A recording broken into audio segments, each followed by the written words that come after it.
So, Ralph, there's more than election of candidates going on this fall. All right, Right. the ballot is going to have one charter revision question on it. Right. One ballot question. And that question is basically going to say, I'm being a little casual here, are you in favor of all the proposed changes or not? Yes or no, up or down? Right. There's no smorgasbord, no cafeteria style, there's no choices you can make. Yes or no on the package of changes. That has wrangled some, and when this question came up in front of the council, some councils were bothered to some degree that it was all one question, but in the end they decided on one question, and I think it's because they felt, on balance, no changes were that controversial so as to highlight them by isolating them. Does that make sense so far? It does. Do you agree or do you disagree? No, I disagree. Okay. Okay. Talk to me about that. Because I really felt like the question, or I guess it's more of a question that didn't make the ballot. So maybe you'll put me here. So and I apologize. So I think you're going to set me straight on this one. But the one that really rankled me was the fact that I wanted PUC membership increased. Yeah. But that's not even on the ballot. So my apologies to viewers. So I don't have one question on there. I would have liked to see that on the ballot, and I would have liked to have that question asked separately. Yeah, I agree with you on that point, but because that wasn't a recommended change, there's not much that can be done. So then I would agree that with this list of questions, I can't say that anything's crying out to me to be broken out. But yeah, so I looked at the changes.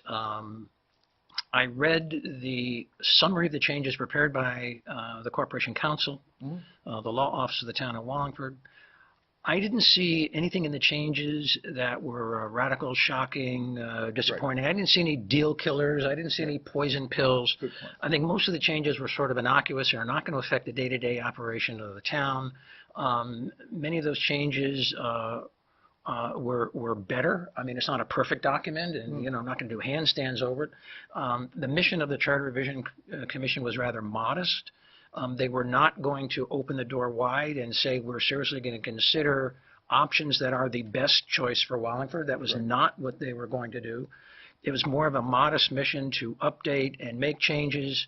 And if there were changes that enhanced the position of the mayor, they weren't bashful about putting those in, but they weren't going to ruffle any feathers at town hall. So, I'm going to vote for Charter Revision, and I think people ought to vote for Charter Revision. I think the proposed changes make a better charter than the old charter. There is a question that was raised today in the Record Journal. There were two competing letters to the editor. Right. And one said vote no on the charter because of changes to the Ethics Commission, and the other seemed to be in response, like a point counterpoint, like they each knew the other letter was coming. Walk me through how that happened in today's Record Journal. There's two letters. Right, and I'll start with actually, not to drag you into it, but I'll drag you into it. Sure. Because somewhere around 4 o'clock yesterday, you and I spoke about the show. As we do. As we always do. Typically do, sure. We do. Yeah. And at that point, you mentioned to me that you wanted to talk about charter revision. Yep. Because there was some...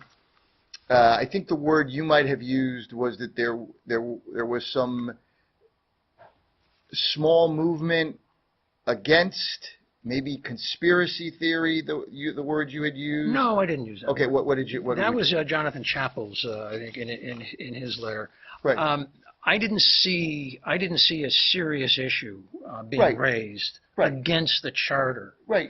And I wasn't going to spend a lot of time on the changes to the ethics rules. I'm still not going to, because I didn't think the objections to the changes in the ethics rules were so serious that it warranted a lot of time, because I didn't see a credible objection to the change in the ethics rules. That's really what I discussed that. It was the first time I had heard about it. Okay. That was my point. Yep. Somewhere around 4 o'clock yesterday was the first time I had heard about it.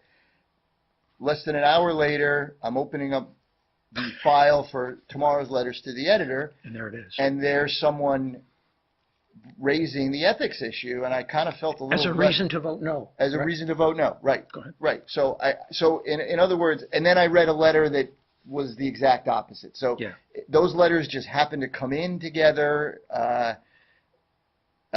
It was completely by chance, the whole thing. So the objection to the proposed charter on the grounds of ethics changes, I don't think is terribly substantial. The proposed changes to the charter do not revise the standard of conduct. Mm-hmm. What was unethical under the old charter will still be unethical under the new charter. The charter, the Ethics Commission still has the same old duties and responsibilities to take in complaints, to investigate complaints, to hold hearings, to issue rulings, to issue advisory rulings. All that stays the same. So I didn't see any material difference with respect to ethics in the proposed charter. There are some changes. I think they're mainly cosmetic. So I say I understand both sides of the argument, but I vote yes on the charter revision. That's where I'm.